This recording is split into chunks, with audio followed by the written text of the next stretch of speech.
భగవంతుడు ఈ భగవంతులు అందరూ కలిపి గురువులో ఉన్నారు అని చెప్పారు మహానుభావులు. ఏం చెప్పారు? గురువులోనే బ్రహ్మ ఉన్నాడు, గురువులోనే విష్ణు ఉన్నాడు, గురువులోనే మహేశ్వరుడు ఉన్నాడు, గురువులోనే పరబ్రహ్మ ఉన్నాడు. అంటే గురువులోనే అంతా ఉన్నది. ఈ ప్రపంచం అంతా గురువులోనే లీనమై ఉన్నది. హజరత్ షేక్ అబ్దుల్ ఖాదర్ జిలానీ పీరాని పీర్ అప్పగారు వాళ్ళ దగ్గర అప్పగారి దగ్గర ఒక శిష్యుడు వచ్చిందంట. శిష్యుడు వచ్చిన తర్వాత అప్ప నేను ప్రపంచం చూడాలన్నట. అప్పగారు ఏం చేశారంట, ఈ 2 ఏళ్ల మధ్యలో మొత్తం ప్రపంచాన్ని విశ్వాన్ని చూపించు.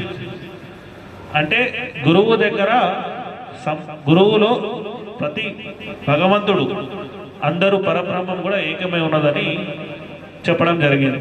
అదేవిధంగా మొహమ్మద్ ప్రవక్త గారు కూడా ఆ రోజులలో నువ్వు ప్రవక్త అని ఎలా నమ్మాలంటే, మొహమ్మద్ ప్రవక్త గారు ఏం చేశారు, అప్పుడు అబూ జహల్ అని ఉంటుండే. ఆ రోజులలో కూడా అప్పగారు నమ్మని వాళ్ళు చాలా మంది ఉంటుంది. వాడు ఏం చేసిండు, ఇప్పుడు మీరు ప్రవక్త నమ్మనికి నేను ఎట్లా నమ్మాలి అని ఏం చేసిండు, కంకర్రాలు తీసుకుని కంకర్రాలు మీ పేరు కలమ చదివితే నేను ఒప్పుకుంటాను. అప్పుడు మొహమ్మద్ ప్రవక్త గారు ఏమన్నా సరే అట్లా అని కంకర్రాలకు చెప్పారు. కంకర్రాలు కలమ చదివిని లా ఇలాహా ఇల్లల్లాహ్ ముహమ్మద్ రసూలుల్లాహ్ సల్లల్లాహు అలైహి వసల్లం. కలమ అనేది కేవలం ఇస్లాంకి మాత్రమే సంబంధించింది కాదు. కలమ అనేది సమస్త మానవాళికి, సమస్త జీవులకు, సమస్త జీవరాశులకు. మొహమ్మద్ ప్రవక్త గారిని రెహమతుల్ ఆలమీన్ అన్నారు. రెహమతుల్ ఆలమీన్ అంటే ఆయన కేవలం ఒక మతానికి, ఒక వర్గానికి సంబంధించిన ఆయన కాదు. ఈ ప్రపంచంలో, ఈ విశ్వంలో, ఈ పాలపుంత, ఇప్పుడు విశ్వం యూనివర్స్ అంటారు, తెలుగులో పాలపుంత అంటారు. అంటే ఈ పాలపుంత గ్యాలక్సీ గ్రహాలు ఉంటాయి. ఇది ఈ పాలపుంతకు చెందిన గ్రహాలు 9 గ్రహాలు. ఇంకో పాలపుంతలో ఇంకో 9 గ్రహాలు ఉంటాయి. విశ్వం, ఈ విశ్వానికి కాకుండా అన్ని ఈ జగంలో ఉన్న మొత్తం అన్ని విశ్వాలకు సంబంధించిన ఈ విశ్వాల కోసమైన రెహమతుల్ ఆలమీన్. అంటే జీవరాశులకు, మనుషులకు, జీవరాశులకు, చెట్లకు, పుట్లకు, రాళ్లకు, రప్పలకు అందరికీ ఆయన ప్రవక్తగా రెహమతుల్ ఆలమీన్ అంటే అందరి మంచివాడిగా, అందరికి రెహమత్ ఇచ్చేవాడిగా ఆయన పంపించబడింది.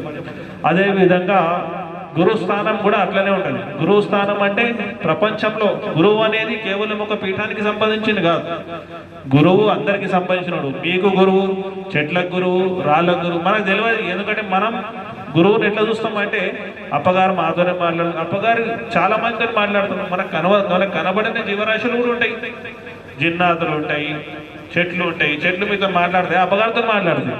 జిన్నాతులు మీతో మాట్లాడితే వాళ్ళు ఎవరు పండుకుంటారు. ఇక అప్పగారితోనే మాట్లాడితే వాళ్ళ దాంట్లో కూడా శిష్యులు ఉంటారు, దాంట్లో కూడా శిష్యరికం తీసుకున్న వాళ్ళు ఉంటారు, దాంట్లో కూడా ఫాలో అయ్యేటోళ్ళు ఉంటారు. కాబట్టి గురువు యొక్క స్థానం అనేది అన్ని స్థానాల కంటే కూడా పెద్దది. యోగులు, మహానుభావులు అందరూ ఇదే చెప్పారు. సరేనా? ఈ సంపూర్ణ ప్రథమ ధ్యానం కంటిన్యూ చేయండి.